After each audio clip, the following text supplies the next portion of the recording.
अस्सलाम वालेकुम नाज़रीन, आप देख रहे हैं प्रोग्राम गोया और मैं हूं अरसलान खालिद। आज के प्रोग्राम में दो अहम चीज़ें हैं जिन पर हम बात करेंगे। एक तो सबसे पहले आपका वज़ीर आज़म आपके साथ जनाब इमरान खान साहब ने आज अवाम के सवालात लिए, उनके जवाब दिए, जिसमें उन्होंने बड़ा वाज़ेह तौर पर चंद बातें कही हैं। उन्होंने 18वीं तरमीम को एड्रेस किया, उसके साथ साथ उनका ये कहना था कि माफियाज़ का मुकाबला करके जीत कर दिखाऊंगा, पाकिस्तान में इंसाफ का निज़ाम कायम किए बगैर तरक्की नहीं कर सकता। और इसके साथ साथ उन्होंने कोविड-19 की जो तीसरी लहर है उसमें किस तरह से एहतियाती तदाबीर पर अमल करना है, बुनियादी तौर पर इस सारे मामले पर उन्होंने बात की। उन्होंने नवाज शरीफ साहब के हवाले से बात की, सुप्रीम कोर्ट पर हमला करने की बात की।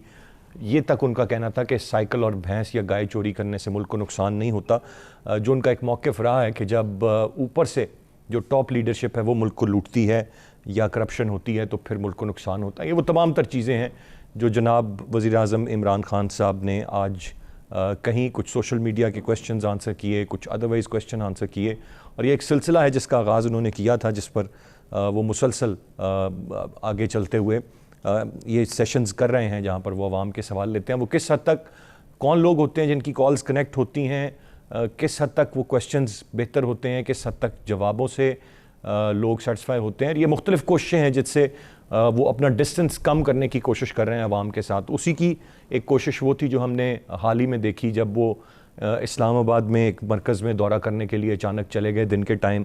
और बहुत सारी इस तरह की चीज़ें हैं जिनसे शायद वो कभी लंगर खानों में जाते हैं, वहाँ पर लोगों के साथ बैठकर वो खाना खाते हैं।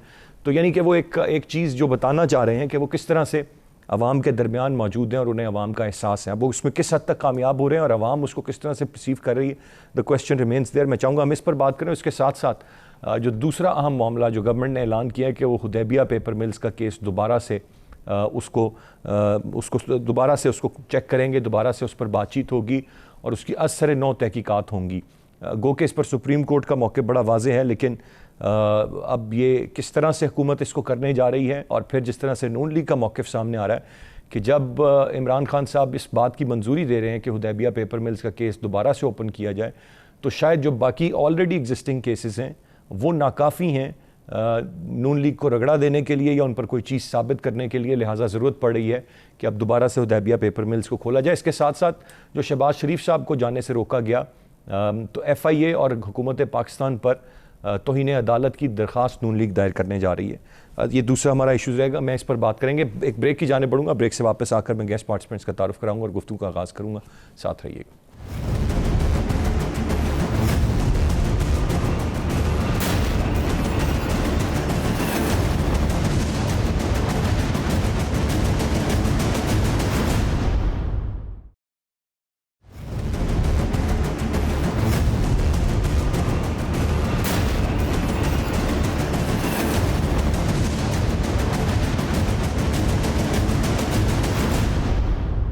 जी वेलकम बैक। प्रोग्राम में ज्वाइन कर रहे हैं आमिर ज़ियाद साहब, सीनियर एंकर पर्सन हैं, सीनियर जर्नलिस्ट हैं। बहुत शुक्रिया आपके वक्त का। इफ्तिखार शिराजी साहब हमें प्रोग्राम में ज्वाइन कर रहे हैं, आप भी सीनियर जर्नलिस्ट हैं, ब्यूरो चीफ डॉन न्यूज़ हैं। ब्रिगेडियर रिटायर्ड हारिस नवाज साहब हमारे साथ प्रोग्राम में मौजूद हैं, आप सीनियर तज्ज़ियाकार हैं। आमिर ज़ियाद साहब, गुफ्तगू का आगाज़ आपसे, किस हद तक आप देखते हैं ये एफ़र्ट्स कामयाब हो रही हैं इस वक्त जो जनाब इमरान खान साहब वो चाहे अवाम के सवालात लेते हैं या अवाम में चले जाते हैं इस्लामाबाद के एक सेक्टर का दौरा करते हुए, ये किस हद तक सेटिस्फैक्ट्री हो सकता है अवाम के लिए और कैसे देखते हैं आप इस कोशिश को? बात ये कि ये जो परसेप्शन की लड़ाई है ना, ये उसी का मैं समझता हूँ कि उनकी कोशिश है कि अपने हवाले से और अपनी हुकूमत के हवाले से अवामी बयानिया जो है वो बेहतर करें। लेकिन अब जो चैलेंज है, एक तो ये यानी कि हुकूमत का बयानिया है क्योंकि उनकी वज़रा की सूरत में इमरान खान साहब के बयानात की सूरत में सामने आता है, लेकिन उसके मद्दे मुकाबल भी बयानिया बहुत मजबूत है कि उसमें हिज़्ब खिलाफ की जमातें हैं इस बात के लिए कोशिश है कि किसी तरह से गवर्नमेंट को वो बकौल उनके जो नाअहल है मुबैना तौर पर या जो है इसमें सलाहियतें नहीं है काम करने की, वो साबित करें। इसी के दरमियान मीडिया भी आ जाते हैं और सोशल मीडिया भी आ जाते हैं। तो हमारे मुल्क में जो पोलराइजेशन है वो पूरी की पूरी बयानी की लड़ाई पर है। अब जाहिर है कि सिर्फ बात ये नहीं होती कि गुफ्तगू ही से मामले तय नहीं होते, लोग अमल भी देखना चाहते हैं, वो ये भी देखना चाहते हैं कि जी नतीजे क्या निकल रहे हैं पूरे उनकी काविशों के। तो उस ज़िम्न में अगर आप देखें तो इमरान खान साहब के सामने जो है चैलेंजेस बहुत बड़े बड़े हैं। जैसे भी आपने कुछ तस्करा किया भी, जिससे आगे चल के भी बात होगी कि फर्ज करें इंतसाब की बात है, तो आवाम भी देखते हैं कि तमाम तर बुलंद बांग दावों के बावजूद इंतसाब के मामले पर हुकूमत वक्त जो है वो कोई इतनी पेशरफ नहीं दिखा पा रही। यानी कि केसेस बहुत खुलते हैं, मीडिया ट्रायल जरूर होता है, लेकिन केसेस का क्लोजर नहीं होता। तो एक ये बहुत बड़ा चैलेंज है उनके लिए, किस तरह से वो साहब के वादे को पूरा करें कि जो उनकी सियासत का कॉर्नरस्टोन है। गलत या सही मैं उससे बात नहीं कर रहा। दूसरा एक जो उनके सामने चैलेंज बहुत दरपेश है वो इकोनॉमी का है, मईशत का है। और मईशत के महाज पर आप देख रहे हैं कि जाहिर है कि गुनागुन चैलेंजेस हैं, उसमें बहुत सारे चैलेंजेस वो हैं जिसमें हुकूमत का अपना अमल दखल नहीं है, और कुछ ऐसे भी हैं कि जो इनकी वजह से पैदा हुए हैं।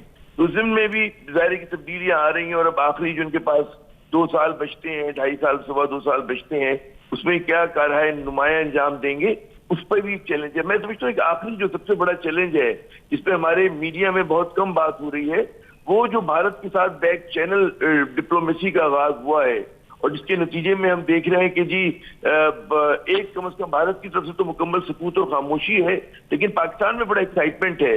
और बाज लोग इस लेकिन आमिर जिया साहब, अभी ये सिर्फ कल रात ही की बात है कि कंप्लीटली डिनाई किया इस बात को शाह महमूद कुरैशी साहब ने। उन्होंने कहा कोई बैक चैनल एग्जिस्ट ही नहीं करता, सवाल ही नहीं पैदा होता, ऐसी कोई बात ही नहीं। वो इसके बारे में मैं यही कहूंगा कि जाने ना जाने गुल ही ना जाने, बाप तो सारा जाने है। तो बैक चैनल तो हो रहा है, और हाईएस्ट लेवल के ऊपर जो है अफसरान ने जो है सिक्योरिटी के, उन्होंने इस बात का वो किया है, तस्दीक की है, हुकूमत के बाद वज़रा ने तस्दीक की है, of the record, on the record. तो मैं इस बहस में नहीं पड़ता। हो सकता है कि इस वक्त कोई बैक चैनल ना चल रहा हो, लेकिन बैक चैनल हर वक्त तो नहीं चल रहा होता। मीटिंग्स होती है, वक्फा आता है, सांस लेते हैं, फिर आप दोबारा शुरू करते हैं। तो मेरा अर्ज ये करना है, एक बहुत बड़ा चैलेंज जो हुकूमत पे तनकीद बनने जा रही है, वो तनकीद ये बनने जा रही है कि कश्मीर पे इन्होंने वो कुछ नहीं किया जो कौम और पाकिस्तान इनसे तवक्को करता था। और बाज लोगों को खदशा ये है कि भारत के साथ एक तो जाहिर है कि इमरान खान मोदी को फैशिस्ट कहते रहे, नाजी कहते रहे, हिटलर कहते रहे, लेकिन एकदम एक प्रकार खामोशी आ गई पिछले 3 माह से। मोदी को वो कुछ नहीं कह रहे, आरएसएस को कुछ नहीं कह रहे, और इसके नतीजे में लोग कह रहे हैं कि जी कश्मीर की जो जिद्दोजहद आजादी है उसमें क्या पाकिस्तान की हुकूमत इमरान खान की क़यादत में यू टर्न ले रही है, और क्या ये उसी रास्ते पे गामजन है कि जो नवाज शरीफ साहब राइटली सेड आमिर जिया साहब, ये एक अहम सवाल है और यकीनन द क्वेश्चन रिमेन्स देयर। मैं शराजी साहब की जाने बढ़ूंगा। शराजी साहब, आप कैसे देख रहे हैं आज ये जो गुफ्तगू इमरान खान साहब की है, आपका वज़ीर आज़म आपके साथ, वज़ीर आज़म बाज़ार मरकज़ का दौरा करने पहुँच जाते हैं, वो एक जो तामीर होने वाली सड़क है उसका वहाँ पर मुआयना करते हैं, तमाम तर चीज़ें, मतलब वो बिल्कुल एक अवामी आदमी है, अवाम के अंदर घुलने मिलने की कोशिश कर रहे हैं। सहाफ़ती हल्के इसको किस तरह से देख रहे हैं सर? देखिए असलान, मेरे ख्याल में अवाम से कनेक्ट होना कोई बुरी बात नहीं है, जाहिर सी बात है, एक अच्छी प्रैक्टिस है, लेकिन इसके फिर नताइज हमें कुछ नज़र आने चाहिए ना। लगता ये है कि माजी में भी जब जब ऐसा कुछ हुआ है, या इस वक्त प्राइम मिनिस्टर इमरान खान साहब कर रहे हैं, तो लगता है कि ऑप्टिक्स की हद तक तो ये ठीक है, लेकिन उससे हट के हमें कुछ नताइज नज़र नहीं आते ना। गोया कि इससे लोगों के ना तो मसाइल हल होते हैं, और ना ही हमें जो ग्राउंड रियलिटीज़ हैं वो तब्दील होती नज़र आती हैं। तो मेरे ख्याल में उन्होंने एक अच्छा आगाज़ तो किया है, लेकिन उस आगाज़ के नतीजे में जो आवाम को एक रिलीफ मिलना चाहिए, चीज़ें एड्रेस होनी चाहिए, वो तो हरगिज़ नहीं हो रही। तो मेरा ख्याल में खान साहब को ज़रूर इस प्रैक्टिस को जारी रखना चाहिए, लेकिन बुनियादी तौर पे जो इदारों को रिफॉर्म्स करने की बात कर रहे थे, अकाउंटेबिलिटी की बात कर रहे थे, और एक चेक एंड बैलेंसेस का जो एक निज़ाम वज़ा करना चाह रहे थे, उस पर ज़्यादा फोकस होना चाहिए। और उसके लिए भी मैं समझता हूँ कि अगर आप एक वक्त में सारे काम इकट्ठे शुरू कर देंगे तो फिर ऐसा होता है कि एक काम भी ढंग से नहीं हो पाता। और इस वक्त इस हुकूमत का सबसे बड़ा प्रॉब्लम यही है कि एक वक्त में एफबीआर को भी ठीक करना चाहती है, ये एक वक्त में पुलिस को भी ठीक करना चाह रही है, ये एक ही वक्त में ब्यूरोक्रेसी को भी ठीक करना चाह रही है। ये सब को एक ही वक्त पे दुरुस्त करने का जो एक कुलिया है, वो मेरे ख्याल में, मैं नहीं समझता कि वो कारगर साबित होगा। और हालत ये है कि आप इस माशरे में रहते हैं, मैं भी रहता हूँ, अगर हम देखें तो पिछले अरसे में वो मुख्तलिफ इंटरनेशनल इदारे हों या मुल्क के अंदर के इदारे हों, यही बताते हैं कि पाकिस्तान के अंदर जो करप्शन का एलिमेंट है वो नीचे जाने के बजाय और ज़्यादा ऊपर चला गया है। तो मेरा ख्याल में खान साहब की कोशिशें मुस्बत अंदाज में कोई रिजल्ट देने के बजाय उनके मनफी रिजल्ट हमारे सामने आ रहे हैं। इस बात को भी रियलाइज करना चाहिए। आज के दिन में जो उन्होंने कॉल्स ली हैं, आप देखें कि लोगों के प्रॉब्लम्स क्या हैं। लोग एक तो महंगाई का रोना रो रहे हैं, लोग बेरोजगारी का रोना रो रहे हैं। कुछ लोगों ने तो ये कॉल्स की कि उनकी जायदादों के ऊपर, उनकी छोटी छोटी शॉप्स के ऊपर लोगों ने कब्जे कर लिए, बासर लोगों ने, और इस शहर की या उस मुल्क की पुलिस उनका साथ दे रही है। तो अगर 2.5-3 साल बाद भी सूरत हाल यही है खान साहब कि लोग अपने अमलाक को महफूज नहीं बना सकते, अगर वो दाद रसी के लिए इदारों के पास जाते हैं और इदारे भी काबिज ग्रुपों के साथ खड़े हो जाते हैं, तो फिर हम क्या कहें। और मैं समझता हूं कि जो चीदा चीदा वाकयात हैं, अगर उन्हीं को ले लें अरसलान, अगर इस जी मुल्क के अंदर पाक पतन के अंदर अगर कोई पुलिस एहलकार अपनी ड्यूटी अंजाम दे रहे हैं, उनको मना किया जाता है, रोका जाता है, तो रोकने वाले जो है वो बाइज्जत बरी हो जाते हैं, उनके ऊपर कोई केस नहीं चलता। या साहिवाल में मोटरवे के ऊपर पुलिस वाले दिन दिहाड़े गाड़ी के अंदर बैठे बेगुनाह लोगों को कत्ल कर देते हैं और तहकीकात के बाद वो लोग बाइज्जत बरी हो जाते हैं। तो फिर मैं कैसे ही उम्मीद करूं कि खान साहब एक एफर्ट तो जरूर कर रहे हैं कि इस मुल्क के अंदर रूल ऑफ लॉ हो, इस मुल्क के अंदर मजलूम को इंसाफ मिले, लेकिन जी हालात आपके सामने हैं जो कुछ हो रहा है। तो जरूर हम इसको अप्रिशिएट करेंगे, लेकिन बदकिस्मती से कहना पड़ता है कि इसके नताइज सिफर हैं। लोगों को किसी किस्म का ना तो कोई रिलीफ मिल रहा है और ना हम कह सकते हैं नताइज में एक सवालिया कि निशान बहरहाल ज़रूर है। ब्रिगेड साहब की जाने पढ़ूंगा। ब्रिगेड साहब, इस पर तो ज़रूर आप अपनी राय दें कि ये कैसी एक एफर्ट है, लेकिन जो खान साहब कह रहे हैं कि माफियाज का मुकाबला करके जीत कर दिखाऊंगा, पाकिस्तान में इंसाफ का निज़ाम कायम किए बगैर तरक्की नहीं कर सकते। व्हाट इट टेक्स कि आप अब भी कोई इंसाफ का कहीं बोलबाला नहीं कर पाए, 10% भी। और फिर माफियाज का मुकाबला आपने कैसे करना है? अभी हाल ही में तो आपने मुलाकात की है, एक जो ग्रुप बन गया है, और फिर खामोशी भी हो गई है। और किस तरह से आप डील करेंगे जब माफियाज आप ही के अपने इर्द गिर्द बैठे हुए हैं सारे? देखें असलान, बात यह है कि बिल्कुल वी हैव नो डाउट कि he wants to do some reforms. आवाम को रिलीफ भी देना चाहते हैं, इंसाफ भी देना चाहते हैं। द प्रॉब्लम इज कि ही हैज़ ब्यूरोक्रेसी, उसके बाद आपकी total opposition, total corrupt mafia, everybody is ganged up against him. They feel कि ये ही द ओनली वन जो उनके रास्ते में रोड अटकाएं हैं, अदरवाइज दे जो चाहें वो करना चाहते हैं। इशू ये है कि थिन मेजॉरिटी है। नंबर 2, रिफॉर्म्स कर नहीं सक रहे हैं क्योंकि मेजॉरिटी नहीं है। He can't pass any bill, act या कोई legislation from the assembly. Police reforms होनी चाहिए थी, नहीं हो सकती। जुडिशल रिफॉर्म्स होनी चाहिए थी, नहीं हो सकती है। हाँ, एक काम कर सकते थे कि इनको चाहिए था कि chief justice of Pakistan, federal government और उसके बाद आपकी नैब, ये इनको एक पेज पे आके मुल्क के वसी तक पर इंतखाब में और फवाइद में बैठ के फैसला कर दें कि हमने कोशिश करनी है उसको कैसे अचीव किया जाए। मिसाल के तौर पर आप जो बात करें कि सारे केसेस जो हैं वो बड़े लटके हुए हैं, देखिए नैब ने अपने केसेस फाइनल करके अकाउंटेबिलिटी कोर्ट्स में डाल दिए हैं। The issue your judiciary, let's be very Frank, आपके सामने अभी आपने अपने सुप्रीम कोर्ट के जजेस का देख लिया 10 बेंच के डिसीजन का दिफा जिसा के लिए क्या आया। इस उदैबिया शो पे मिल बात करेंगे हम, उस पर पेपर मिल की बात करेंगे, बिल्टेल के क्या इन्होंने किस तरीके से किया है। सो जब आप ये 3 पिलर्स आपके बैठ के नहीं बात करेंगे, ये मसला हल नहीं होगा। अगर पनामा केस में आपका एक मॉनिटरिंग जज डिटेल हो सकता है, तो क्यों नहीं ये जो शरीफ फैमिली के बड़े बड़े मेगा केसेस हैं, इनके लिए क्यों हम जज डिटेल नहीं करते, मॉनिटरिंग करें। लाहौर में 5 कोर्ट्स हैं अकाउंटेबिलिटी के, केसेस का अंदाज़ा लगा लें कितने होंगे। 3 जजेस की पोस्टिंग हो गई हुई है और वहाँ 6 महीने लगते हैं दोबारा जज को आने में, तो हर चीज़ delay. So these are practical reality जो गवर्नमेंट को हाईलाइट करनी चाहिए। सुप्रीम कोर्ट से बात करें, पंजाब हाई कोर्ट से बात करें। सर रीज़न क्या है कि क्यों नहीं ये कर रहे? अगर अब 2.5 साल में भी नहीं कर रहे कि वो नहीं, दे डोंट वांट। आपकी जुडिशरी आपके सामने है, जो केस आप करते हैं इतना बुरी तरह वो नैब को रगड़ा लगाते हैं। हर केस में आपको वो bail is not an issue, bail दे दिया इसका मतलब केस तो खत्म नहीं हुआ। ऐसे जुडिशरी ने तो जो सबूत है, जो मामलात हैं, उसकी बेस पर बात करनी है ना। अगर आप नैब केसेस ऐसे बना रहा है कि उनके पास उस तरह एविडेंस ही नहीं है और वो अदालत में चीज़ों को प्रूव ही नहीं कर पाते, तो फिर अदलिया तो रगड़ा लगाएगी नैब को।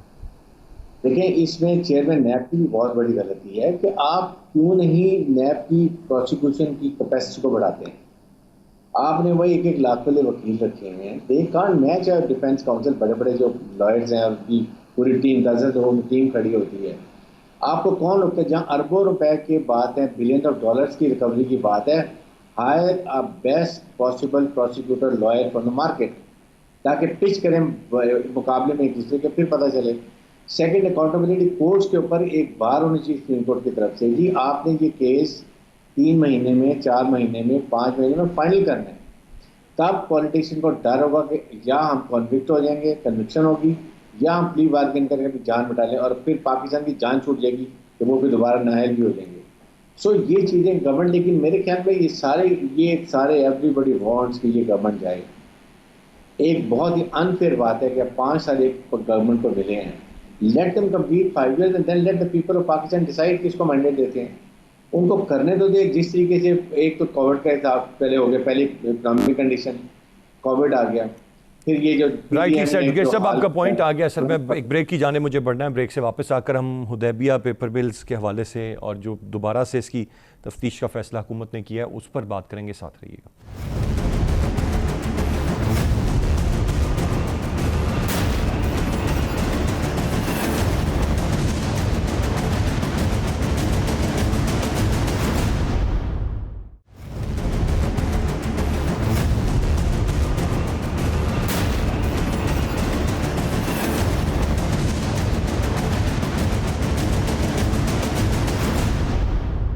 जी वेलकम बैक।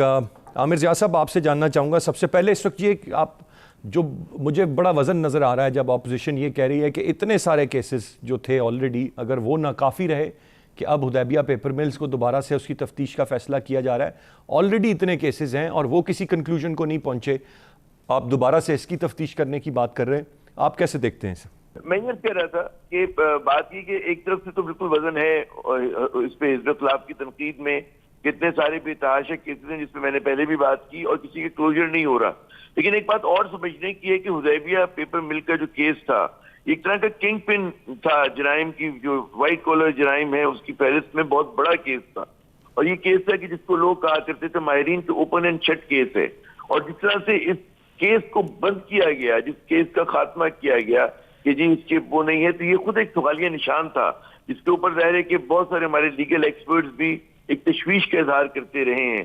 अब मुझे नहीं पता कि हुकूमत के पास इख्तियार है वो क्या कानूनी रास्ता अपनाएंगे इस केस को दोबारा खोलने के लिए। वो तो जाहिर है कोई लीगल एक्सपर्ट आपको बात करेंगे, लेकिन जिस तरह से केस खत्म किया गया तो वो खुद जो था एक काबिल बहस और मुतनाज़ा फैसला था और बहुत मुतनाज़ा फैसला था। लेकिन यहाँ तक की बात बिल्कुल दुरुस्त है कि आप बजाय इसके कि 72 केसेस खोलें, आप 2-3 अच्छे सॉलिड केस खोलकर आप अगर समझते हैं कि वाकई समझते हैं कि आपके पास इस चीज के एविडेंस हैं। अब हो ये रहा है कि नैब के जो केसेस बनते हैं उस पर वो कहते हैं ना कि जो विटनेसेस होती है उसकी फहरिस्त पर 100 आदमी डाले हुए होते हैं, उनका जो वो होता है जो वो फाइल करते हैं पेपर्स वो 1000 2,000 कई हजार सिफात मुश्तमिल होते हैं कि जिसमें झोल होता है बहुत ज्यादा। तो उसमें होता ही है कि जी लग ही रहा है कि जी नैब इस तरह के केसेस बना रहे हैं कमजोर किस्म के कि हर आदमी को शराफत की सनद मिल जाए इस मुल्क में। तो जाहिर है कि एक तो सबसे बड़ा बात है कि जी एक ओपन एंड शट केसेस माहिरीन को आपको किस तरह से इन्वॉल्व करना है, बड़े वकला को हायर करने के लिए आपके पास पैसे होने चाहिए, इस तरह के नहीं कि 1.25 लाख के 1.5 लाख के जो वकील नैब के पास हैं। तो ये भी इनको इसके ऊपर तहकीकात के लिए, इन्वेस्टिगेशन और प्रोसिक्यूशन के लिए ज्यादा फंड्स एलोकेट करने होंगे, उसके बगैर हो नहीं सकता ये चीज। जी राइटली सर। शराजी साहब, आप कैसे देखते हैं सर ये जो इस केस को खोलने की बात है और जो इस वक्त नून लीग का इस सारे मामले पर मौक़िफ़ आ रहा है, कितना वज़न है अपोजिशन के मौक़िफ़ में और कितना दुरुस्त है हुकूमत के एंड से ये केस को दोबारा से खोलना, जबकि बहुत सारे केसेस शरीफ ख़ानदान पे हैं और अब शहबाज शरीफ साहब ज़मानत किया, अब तो उनको बाहर जाने की इजाज़त भी मिली, कोई चीज़ अब तक प्रूव नहीं हुई उन पर, कोई केस में साबित नहीं हुआ कि हाँ जी यहाँ पर इतनी करप्शन थी, लिहाजा उनको अब जेल भेज दिया जाए इतने अरसे के लिए। देखें, अपोजिशन से मुराद अगर आपकी नून लीग है तो मेरे ख्याल में अगर वो समझते हैं कि जो 70-72 केसेस पहले चल रहे हैं और उनके अंदर हुकूमत वक्त नैब किसी किस्म के एविडेंस कलेक्ट करने में नाकाम रहा है, तो फिर मेरा ख्याल में बजाय आप स्कॉन्डर होने के अदालतों में इन केसेस को फेस करना चाहिए, क्योंकि आपको तो डर होना नहीं चाहिए। आप तो नीट एंड क्लीन हैं, आप तो साफ हैं, आपने कोई मनी लॉन्ड्रिंग नहीं की, आपने इस मुल्क के अंदर कोई करप्शन नहीं की, तो मेरा ख्याल में फिर भागने की ज़रूरत नहीं है। यहाँ बैठें अदालतों से, जहां आपको जमानतें मिल रही हैं, बहुत सारे केसेस में आप बरी भी हो रहे हैं, तो मेरा ख्याल है फिर इन केसेस को भी भुगत लें। रह गया मामला ये कि इस केस को दोबारा रीओपन करने का, मेरा ख्याल में इस मुल्क के अंदर एक ही केस है जो नज़ीर मिलती है हमें, वो जुल्फ़िकार अली भुट्टो का केस है। उस केस को रीओपन किया गया, मेरा ख्याल में अगर उस नज़ीर को देखा जाए तो ये भी एक मेगा करप्शन का केस है। तो अगरचे जब इसको रीओपन करने हुकूमत जाएगी तो मुखालफिन जो कि नून लीग है इसमें, वो ज़रूर अदालत के पास जाएगी कि जब सुप्रीम कोर्ट ये मामला सेटल कर चुकी है तो उसके बाद इसको क्या रीओपन करना चाहिए कि नहीं करना चाहिए। तो मुझे लगता है कि हुकूमत के पास कोई ना कोई सवाले से तोजी होगी जिसकी बुनियाद पर इसको रीओपन किया जाएगा। लेकिन बात सबसे बड़ी इंपॉर्टेंट ये है अरसलान कि इस केस के अंदर जो स्ट्रॉन्ग एविडेंस है वो तो 50-60 सफ़ात पर मुश्तमिल इसहाक डार साहब का कन्वेंशनल स्टेटमेंट है। उन्होंने जो कन्फेशन किया और फिर सारा बताया कि कैसे इस मुल्क से वो मनी बाहर लेके गए, वो सारे उन्होंने ट्रेल्स भी बताए। तो इस वक्त तो जो आपका कन्फेशनल स्टेटमेंट देने वाली शख्सियत है वो तो मुल्क से बाहर बैठी है। गोया कि अगर आपने इसको वेरीफाई भी करना है तो क्या आप ये समझते हैं कि इसहाक डार साहब को वतन वापस ला सकेंगे, उनको आप अदालतों में पेश कर सकेंगे और इस स्टेटमेंट की आप जो है वो अथेंटिसिटी को इस्टेब्लिश कर पाएंगे? मेरे ख्याल में इसका जवाब नहीं में है।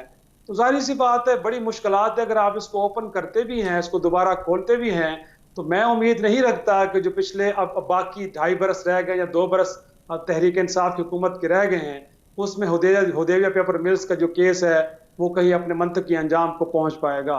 तो मेरा ख्याल में जो बात बार बार हो रही है और जो सवाल सबसे ज्यादा उठ रहा है वो नैब के ऊपर उठ रहा है कि अगर आपका इदारा एक ऐसा है कि जिसने मेगा करप्शन केसेस को देखना है, इस मुल्क के अंदर जो वाइट कलर क्राइम्स है उनको देखना है, मेरे भाई उनकी कैपेसिटी बिल्डिंग करें, उनको बेहतर करें। और अगर वो कोई काम नहीं कर पा रहे, ठीक तरीके से ढंग से नहीं कर पा रहे, तो उनको अकाउंटेबल करें। तो मेरा ख्याल में अगर उस एरिया को आप एड्रेस करेंगे तो फिर जो आप बैठ के आप घंटे घंटे 2-2 घंटे की 4-4 घंटे की प्रेस कॉन्फ्रेंसेस करते हैं और हमें मंजूर पापड़ वाला और कोई फालूदे वाला आप बताते हैं, और लगता तो ये है कि आप 55 वॉल्यूम लेके आ जाते हैं और कहते हैं कि ये वो सबूत पड़े हैं। ये सबूत उस इदारे के हवाले करें ताकि वो इसको अपनी इन्वेस्टिगेशन का हिस्सा बनाए और फिर अदालतों में लेके जाए। इस वक्त तो सूरत हाल ये है कि वो हाई कोर्ट्स हो या सुप्रीम कोर्ट हो, हर जगह नैब के किरदार के ऊपर सवाल उठ रहे हैं। कहीं ये कहा जा रहा है कि ये इदारा पॉलिटिकल विक्टिमाइजेशन के लिए इस्तेमाल हो रहा है, कहीं जब जमानत दी जाती है तो कहा जाता है कि हम नैब से जब पूछते हैं कि क्या आपके पास कोई ठोस सबूत है कि शहबाज शरीफ साहब मनी लॉन्ड्रिंग में इन्वॉल्व हैं, तो आप कहते हैं कि नहीं, हमारे पास तो कोई सबूत नहीं है। जब उनसे पूछा जाता है कि क्या एसेट बियॉन्ड मीन्स के हवाले से आपको शवाहिद मिले हैं, तो वो कहते हैं कि जी नहीं, हमें वो भी शवाहिद नहीं मिले। तो भाई मेरे, इन चीजों को एड्रेस करने की जरूरत है। केस रीओपन करने से कुछ नहीं होगा।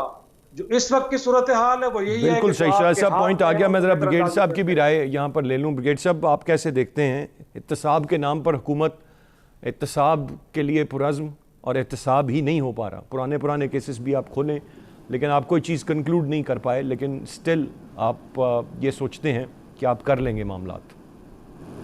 अस्सलाम, देखें बात यह है कि ये गवर्नमेंट जब आई थी तो उनका मेन फोकस था वो यही था कि लूटा हुआ पैसा वापस लाना, करप्शन को रोकना। लूटा हुआ पैसे कैसे लाएं, करप्शन को कैसे लेकर? You need the courts to assist the federal government in eradicating corruption from the society and from the people. एक तो ये, क्या कोर्ट्स उनको सपोर्ट कर रहे हैं?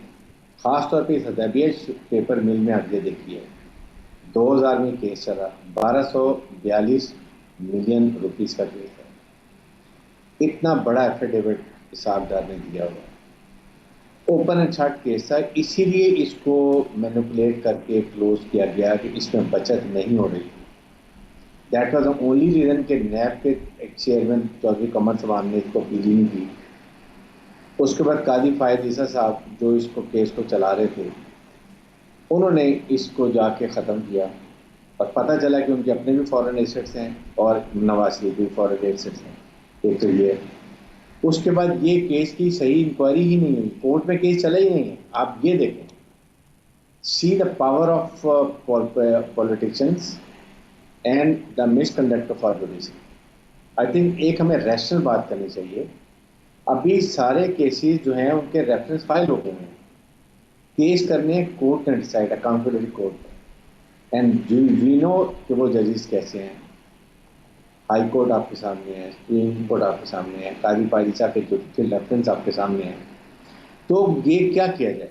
आई थिंक इसके लिए एक हल मैंने जो बताया, जब तक गवर्नमेंट फॉर्मली अप्रोच करे चीफ जस्टिस पाकिस्तान को, उनको बताएं कि खुदा के लिए ये हमारे मुल्क का हाल है, ये पैसा लूटा हुआ है, ये मजे से बाहर बैठे हुए हैं, कोई हल करेंगे। अगर पाकिस्तान से मोहब्बत सबको है तो आई एम श्योर कि इसका हल निकल सकता है। But please let me tell you, बिल्कुल कि पाकिस्तान में करप्शन एलिमिनेट करने में सबसे बड़ी हर्डल जो है ना हमारी जुडिशरी है। हर एक को बेल, हर एक को रिलीफ, ओपन दुनिया क्रिटिसाइज सोशल मीडिया देखें क्या बन रहा है। आई थिंक हमें अपनी डिग्निटी ऑनर, जो हमें सुप्रीम कोर्ट और हाई कोर्ट को ऑनर करना चाहिए। अभी इस स्टेज के आपके मुल्क के लिए पाकिस्तान होगा तो हम ऑनेस्टली डिस्पैशनेट। सर ये आसान है ब्रिगेड साहब, हम ज़ाहिर है जुडिशरी पर बहुत सारी चीज़ें डाल सकते हैं, लेकिन अगेन एज आई सेड कि जब अगर चीज़ें वो एविडेंस के साथ नहीं आ रही हैं तो जुडिशरी ने फिर अपनी पसंद या नापसंद पे तो यकीनन फैसले नहीं देने। उन्होंने जो हकायक हैं, जो रियलिटीज़ हैं, जो सबूत हैं, उनकी बुनियाद पर फैसले देने हैं। लेकिन यकीनन जुडिशरी में बेहतरी की बड़ी गुंजाइश है, इस पर कोई दूसरी राय नहीं। लेकिन सर पूरा का पूरा मलबा भी हम मेरे ख्याल से जुडिशरी पर डाल दें। मेरे ख्याल से हर इदारे को अपनी अपनी जगह पर अपना काम करने की ज़रूरत है। जहाँ जुडिशरी में फ्लॉज हैं उनको भी बेहतर होने की ज़रूरत है। बाकी नैब को अगर अपनी कैपेसिटी बिल्डिंग करनी है या अपने चीज़ें इतनी शफाफ रखनी है कि वो बेहतर अंदाज में अदालत के सामने लेकर जाए तो फिर फैसले भी उसके अकॉर्डिंग आएंगे। बहुत शुक्रिया अदा करना चाहूँगा मैं तीनों रिस्पेक्टेबल गेस्ट का। नाज़रीन आज के प्रोग्राम से इतने। अरसलान खालिद को इजाज़त दीजिए, अल्लाह ने के बाद।